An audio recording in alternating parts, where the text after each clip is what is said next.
Okay. All right. So what we're going to do here, we're going to be completing our filling notes. This is technically chapter 11 of the textbook.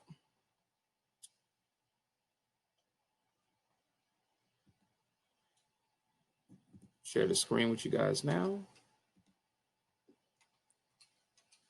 Okay. Can everybody see okay?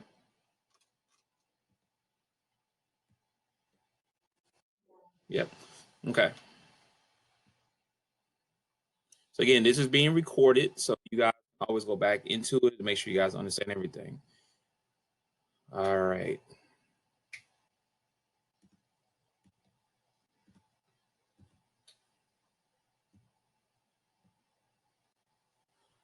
Okay. So a country is divided. So now let's review the cause of the Civil War. Okay. And you guys looking at the filling notes, I'm going to read it to you guys, but you can kind of see where things are happening.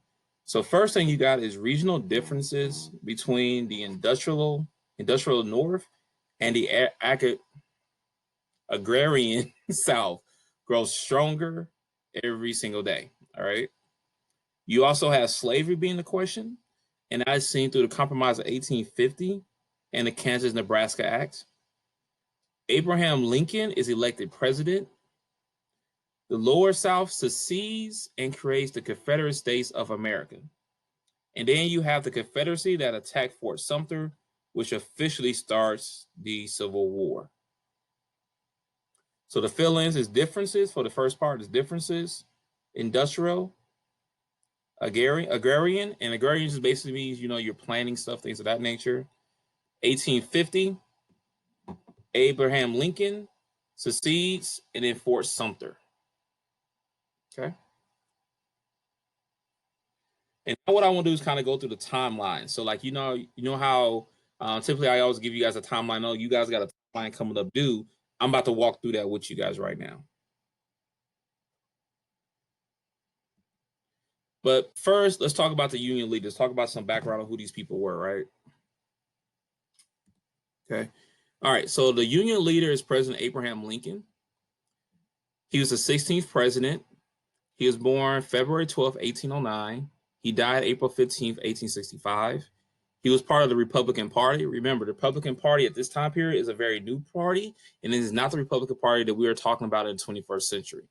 The Republican Party during this time period, it was more anti-slavery, whereas the Democratic Party was more pro-slavery. And I'm saying that in air quotes because the Democratic Party was typically more the Southerners, the Republican Party was typically more Northerners, and you already see the sectionalism difference. Remember, sectionalism difference means people in the North compared to people in the South. His wife was Mary Lincoln, and his children were both Robert, Edward, and William and Thomas. Okay. So there, I'm just kind of asking you guys to give me some background on who Abraham Lincoln was. And that's the main thing, 16th president. He was a leader of the Union. His counterpart was Confederacy leader. His name was President Jefferson Davis. All right. Jefferson Davis was born on June 3rd, 1808. He was a Gemini like I. He died 1889. He was born in Kentucky, went to school at the U.S. Military Academy.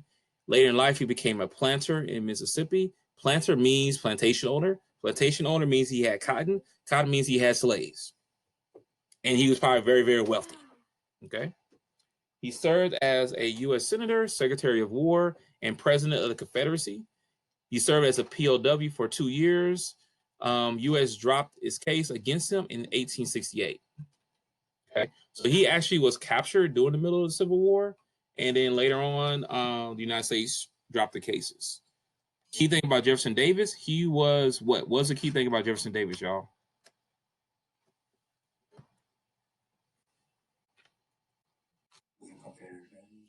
Good job. Thank you so much. So, I gave you a lot of space in your notes to write this down. You don't necessarily got to write down every single thing. Okay. All right. Let's keep moving forward. All right. So, timeline of events. All right. So, the first one happened on April 12th through 13th, 1861. This was Fort Sumter.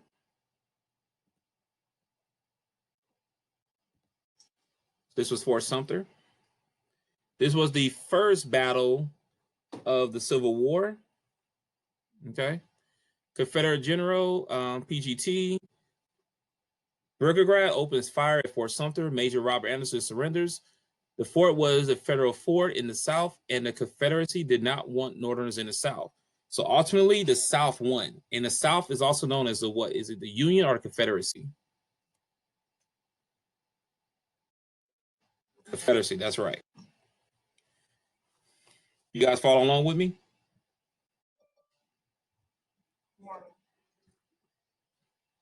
Okay.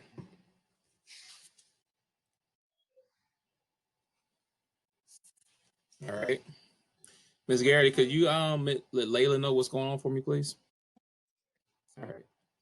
Now, you guys, some of these videos that I have embedded in this presentation, you guys can always go and watch later on.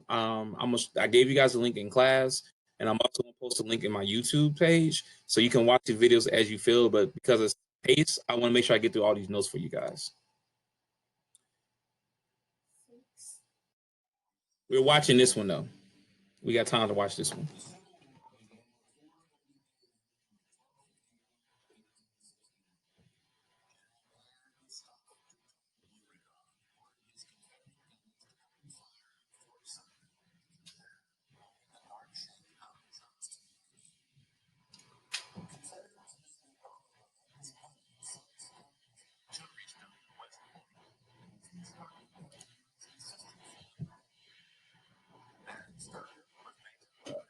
Back there, go back.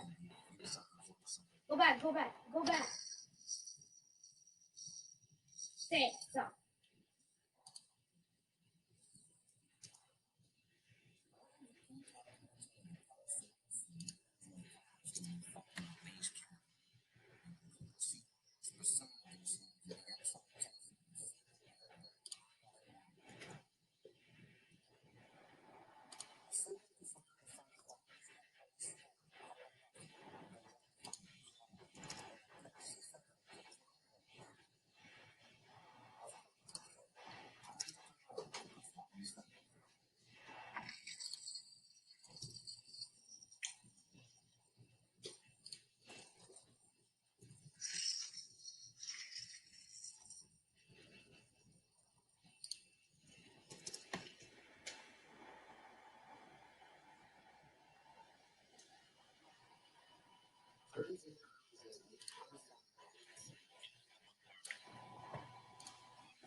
Okay, so that's a little bit about Fort Sumter. Now, the first major battle. So remember, Fort Sumter was the first battle, but it wasn't like the major. It was kind of like it happened on accident. But the first major battle was the Battle of Bull Run. Okay, so the first major battle was the Battle of Bull Run. Okay, the Union Army marches on the southern capital of Richmond, Virginia. So at this time, the capital of the South, as far as the Confederacy, was Richmond, Virginia. General McDowell, the leader of the Union, is then forced to retreat, and then the Confederate actually ultimately wins. Okay, and they're led by General Stonewall Jackson. That's the first major battle, which is the Battle of Bull Run, and it happened at the capital of Richmond, Virginia. The leader of the Union is forced to retreat. The Union is also known as the what, you guys? The North. Thank you. And then who actually wins this battle? The Battle of Bull Run. The Confederates, the South. Okay. So then we're gonna move over until February 1862. Key thing here: under Union forces under General Ulysses S. Grant captures the South strongholds at Fort Henry and Darlington in Tennessee. The main thing you want to know is that under this particular battle, the Battle of 1862, Ulysses S. Grant wins. So the Union wins under Ulysses S. Grant. The Fort Henry and Darlington, Union wins under Ulysses S. Grant.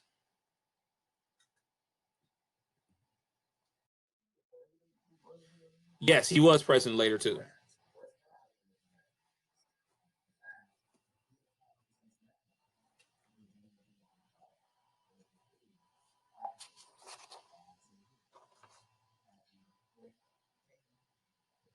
We're not watching this whole video.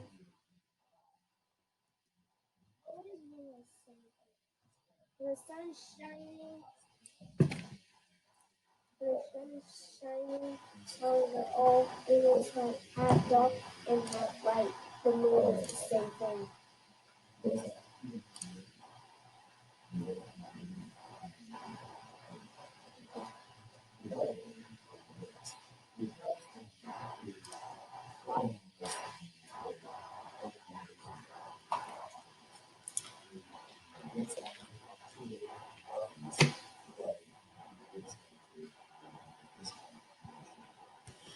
So Ulysses S. Grant did later on move on to become president, but this is where he really gets his start at. Next up, we're going to have is going to be April 1862.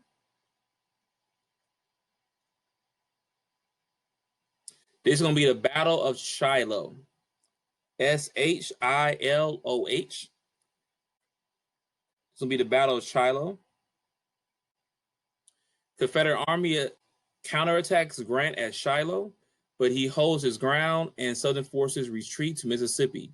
The Union Navy then seizes New Orleans. So, based on that, who you guys think wins the Battle of Shiloh, the Union or the Confederacy? Yeah, you're right, Jacob. The Union actually wins. So it's the Battle of Shiloh. Confederate Army attacks Grant. The U.S. Navy seizes New Orleans, and the Union wins the battle. Okay.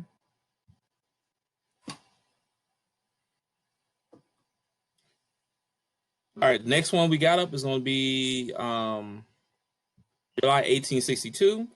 This is called the 7 Days Battle. Okay. This is called a 7 Days Battle. And in this battle here, General George McClellan leads the Unions to advance to Richmond, but is blocked by Confederate forces under General Robert E. Lee. So Robert E. Lee is now being introduced in the 7 Days Battle. Ultimately, the Confederacy wins this battle. You guys still with me?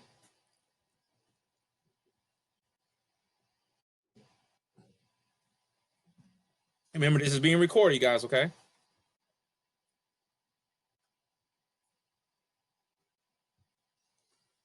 All right.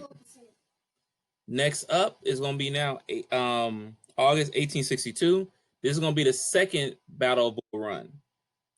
This is going to be now the second Battle of Bull Run. So now they're going back to fight again. Lee defeats the army at the second Battle of Bull Run and drives Northern forces out of Virginia and proceeds to invade Maryland. So Lee forces move towards Maryland, and ultimately, first off, when I say Lee, who am I talking about? Who is Lee? What's his full name? Yes, Robert E. Lee. And he moves his forces towards Maryland, and the Confederate wins. Okay. The Confederacy wins. Okay. Next up, you got the big time battle now, a battle of Antietam. Ms. Garrett, do you want to speak on the Battle of Antietam? Then I'll talk about the notes if you want to. Okay.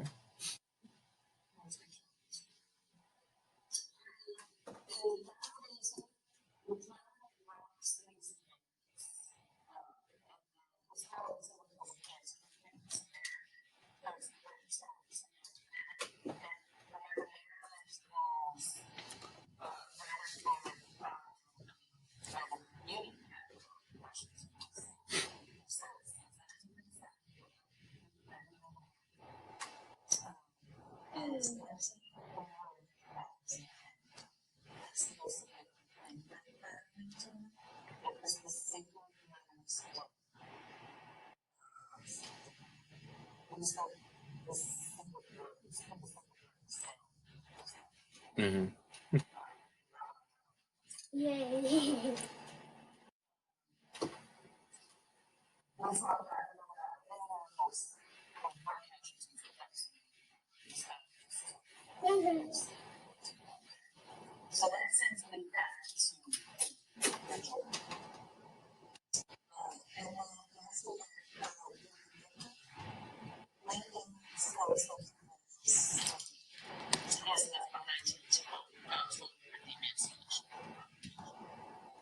We're gonna talk more about that in a minute. I'm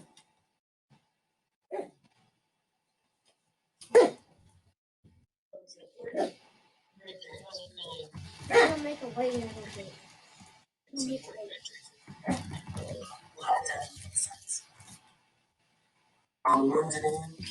I definitely will. This is September 1862. And now that I see your question here, you guys are gonna have to rewrite your notes again, but I'm gonna let you guys know. I'm not sure I'm gonna make that extra credit or an assignment. I'm leaning towards extra credit because I need y'all to get some grades to help y'all out. Okay. Ask y'all that. So first block, U.S. history, fall 2020. Do you guys want to rewrite these fill-in notes for extra credit? Yes or no?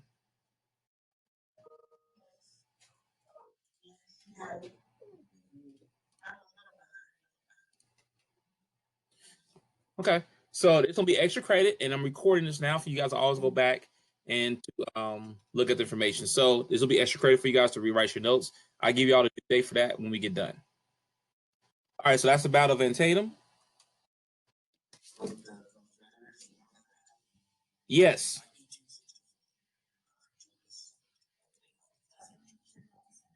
Go ahead.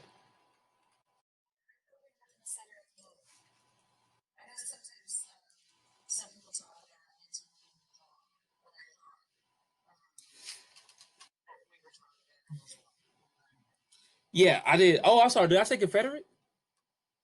I'm sorry. It's a Union victory because you got the Emancipation Proclamation that's gonna come up next. I am so sorry. The Union wins, which gives Lincoln the confidence to issue the Emancipation Proclamation. I am so sorry for that. I am looking here at it, but I said different. I'm sorry. I'm so sorry, y'all. All right, so we're gonna watch this full video talking about the Emancipation Proclamation, you guys. Can we keep that?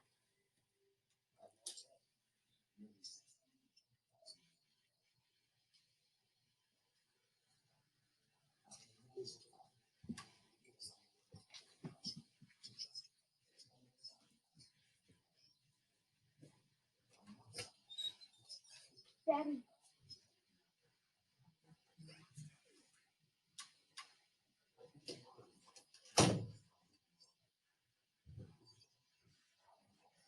Say that again.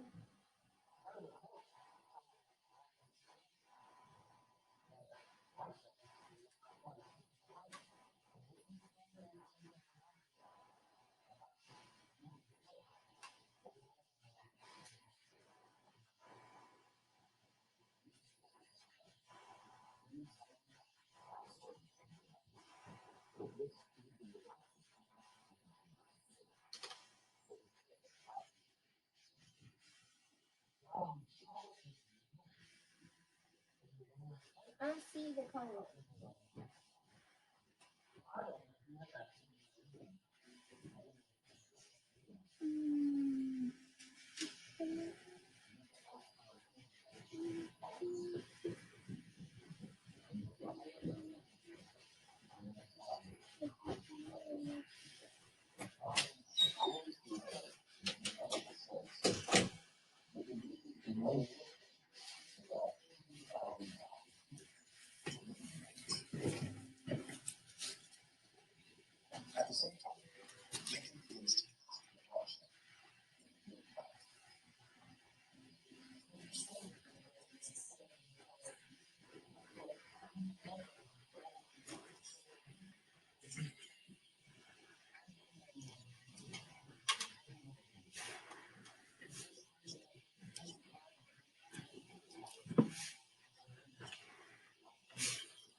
I need the cross code.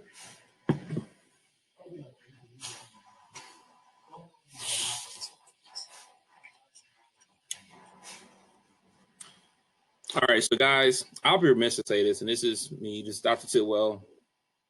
Some of my bias, because my main historical perspective is Black studies. I'm just gonna be honest. So when you're looking at the Emancipation Proclamation, it was a war tactic to really break the backs of the South. And what it did, it gave the North, who was really losing because they was losing a lot of men, they didn't have enough manpower. It gave them a very dominant, a very motivated fighting force with all these slaves. The Emancipation Proclamation did not free slaves nowhere in the South or the border states because they wasn't part of the United States no more. It freed, it freed the slaves only in the North where they already were free. But what it gave the motivation to those free slaves in the South to go fight for the North for they can get their freedom. Also, it hurt the backs of the South because the South was very dependent on slave labor for making of like the guns, the horse and the shoes, and now you don't have these people fighting for you no more. So it was a very tactical move, but Abraham Lincoln is famously said saying that if he could keep slavery and keep the Union, he would. But if he needs to free the slaves to keep the Union, he would. Lincoln's whole goal was to bring back the Union by any means necessary. The idea of freeing slaves, as far as the political motion, was not really a big deal. Now, morally, he may have wanted to go against slavery because he did help build the Republican Party, which was against slavery. But the idea of him being president, he wanted to bring back the Union. Does everybody follow me there?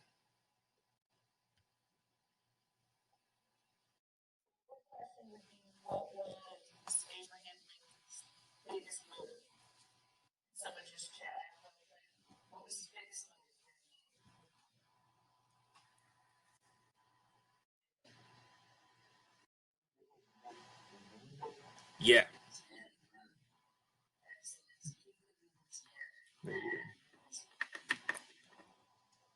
All right. So good job, you guys. Let's get back into the notes and go ahead and knock these out. All right, so now you have April 1863. This is the you have Chancellorsville. Key thing right here: the Union forces attack Lee in Virginia, but are defeated at Chancellorsville and retreat. Lee invades the North once more in Pennsylvania. Okay, the significance of this event is that Jackson dies. Okay, Jackson dies. That's the key thing here.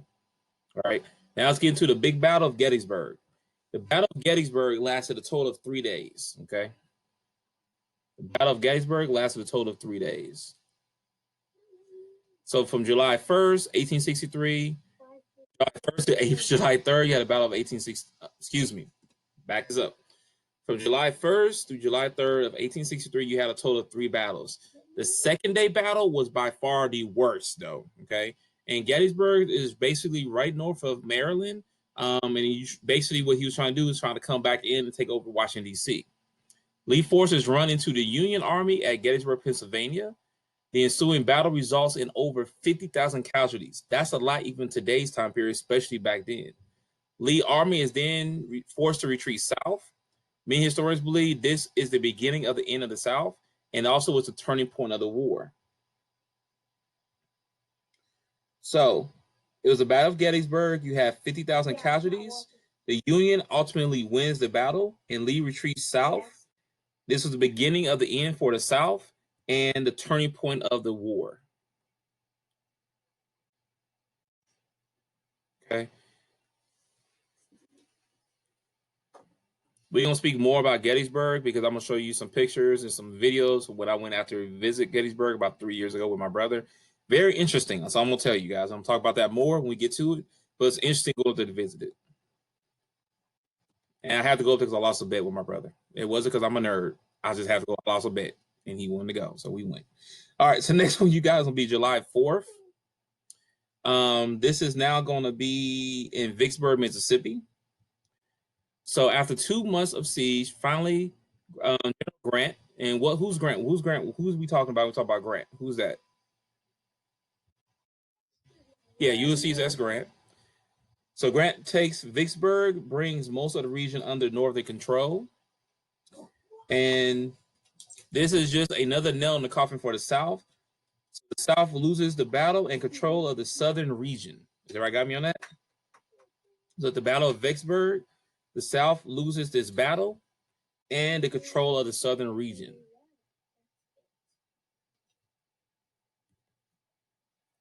Next up is going to be the Gettysburg Address.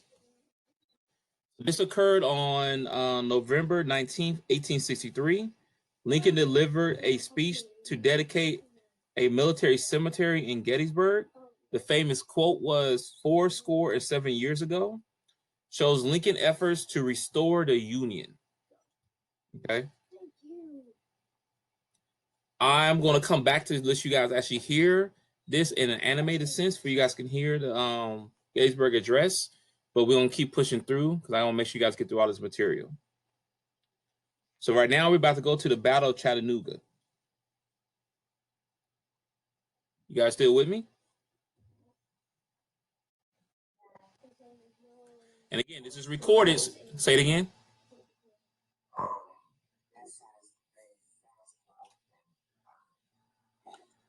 This famous quote is 4 years and 7 years ago. So the whole quote was 4 years, 7 years ago, our fathers brought forth on this continent a new nation, conceived in liberty and dedicated to the proposition that all men are created equal. Okay. Coming back to this. And just a quick little meme, because that's what we do these days. All right. So now we have November of 1863. This is the Battle of Chattanooga. So following the Battle of Chattanooga, Grant drives Lee out of Tennessee. The Union Army is now led by General William T. Sherman, and he takes Knoxville. So this is William T. Sherman, and he becomes really popular after the Battle of Chattanooga. And here Grant drives Lee out of Tennessee. The Union wins. Union Army is now led by who again? I can't. It's not letting me. Right there. Are you able to see when I highlight the text on the screen? Okay.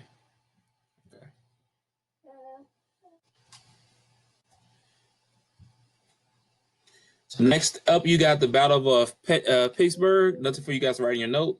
But Grant traps Lee forces at Pittsburgh outside of Richmond, Virginia. Lasts about 10 months. So now we're going to go to basically the big part and we'll talk about the end of the war. All right, so from September to December of 1864, this is the Battle of Atlanta and the March to the Sea. Okay, this is the battle for Atlanta and the March to the Sea. A lot of people don't realize this, but Atlanta is one big battle site. There's no way to say it.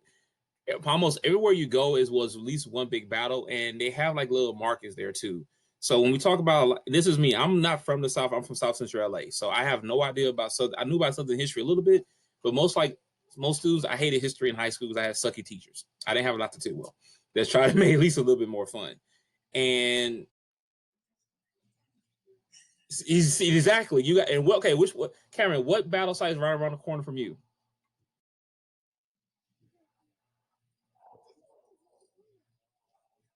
Oh, yeah, we are a little bit around the corner from each other.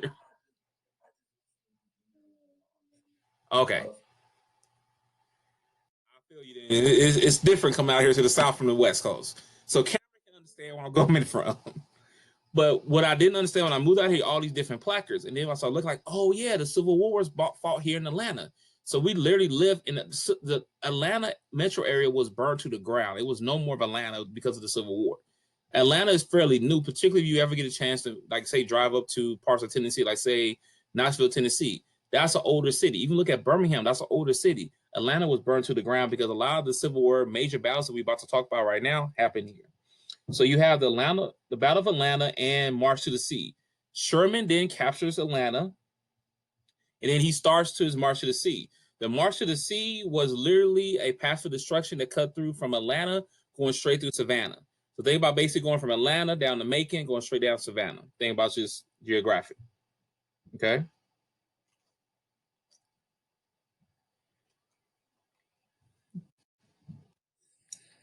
Uh, yeah, I'm about to get to that next part now. The path of destruction. I gotta go back and give me a second, you guys, on that.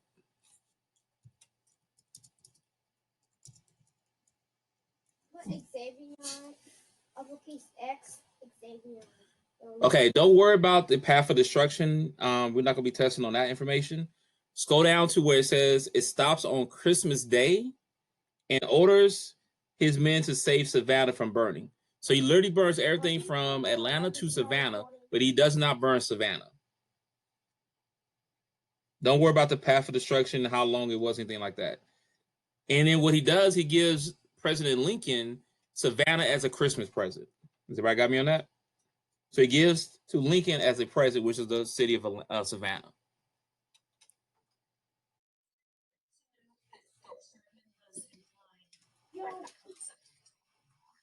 Yeah, go ahead and talk on that real quick.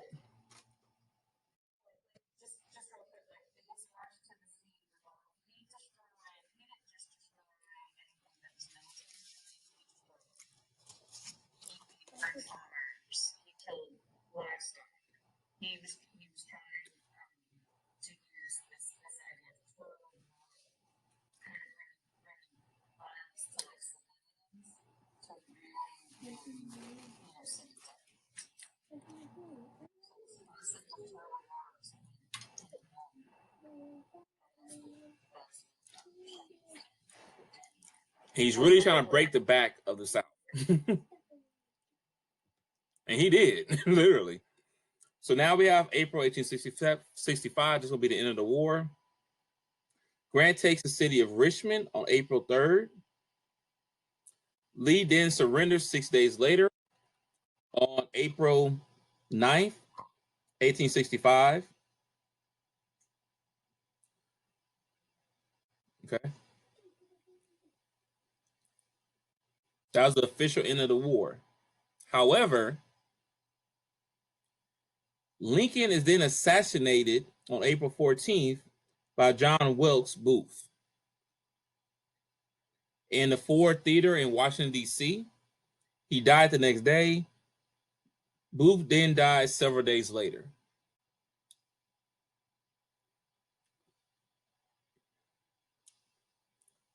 Okay.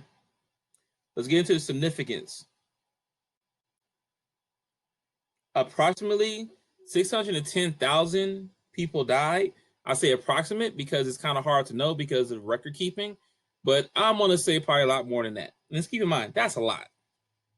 But even more people died from the South. And some of that also goes back to what Ms. Gary is talking about with Sherman and the March to the Sea. Not all the deaths in the South were just military based. You also had a lot of civilians being killed. So approximately 610,000 people died, more from the South. The war cost roughly about $2.6 billion.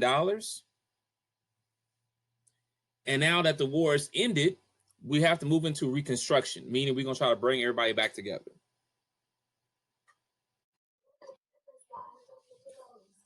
Yeah, because I want to show the video about Lincoln being shot in the. So actually, yeah, I'll come back to that then, I guess. Okay. So, yeah, like I said here, approximately 610,000 people died. More of them was in the South than anywhere, more from the South than anywhere else. The economic cost was great. You had about $2.6 billion as far as how much the war costs. The Confederate debt ran over $700 million. Inflation, meaning you have the rise of how much things cost. And that's kind of the Civil War, y'all. And again, what happens next is the Reconstruction period. So we get into Reconstruction when we come back from fall break. That's my favorite time period. So you guys got to bear with me. But we probably do another one of these. But let's talk about Lincoln's death real quick. Okay. And this will be the last thing we talk about.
All right, guys.